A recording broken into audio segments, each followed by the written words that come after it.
কুমিল্লায় যুবদলের ৪৭তম প্রতিষ্ঠাবার্ষিকী উপলক্ষে বর্ণাঢ্য র্যালি ও যুব সমাবেশ অনুষ্ঠিত হয়েছে। সোমবার বিকেলে ঢাকা-চট্টগ্রাম মহাসড়কের চান্দিনা বাস স্টেশন এলাকায় এ অনুষ্ঠান হয়।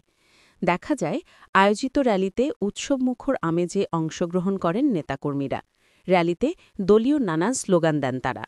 এ সময় তাদের হাতে ছিল বিএনপি ও যুবদলের বিভিন্ন প্লেকার্ড, ব্যানার ও ফেস্টুন। আয়োজিত সমাবেশে কুমিল্লা উত্তর জেলা ছাত্রদলের সাবেক সাধারণ সম্পাদক তৌহিদুল ইসলাম বাবুর সঞ্চালনায় প্রধান অতিথির বক্তব্য রাখেন বিএনপির কুমিল্লা বিভাগীয় সাংগঠনিক সম্পাদক অধ্যাপক সেলিম ভূঁইয়া। বিশেষ অতিথি বক্তব্য রাখেন কুমিল্লা উত্তর জেলা বিএনপির সাবেক সিনিয়র যুগ্ম সাধারণ সম্পাদক ব্যারিস্টার রেজভিউল আহসান মুন্সী, যুগ্ম আহ্বায়ক মোহাম্মদ মহিউদ্দিন প্রমুখ। যুবদলকে দায়িত্ব দিচ্ছে, তোমরা প্রত্যেকটি ভোটার যাতে নির্বিঘ্নে এবং নিরাপদে ভোট কেন্দ্রে আসতে পারে সেই দায়িত্ব তোমাদেরকে নিতে হবে। তোমরা মানুষের বাড়িতে বাড়িতে গিয়ে তাদেরকে প্রথম বুঝাবে আপনারা ভোট কেন্দ্রে আসবেন।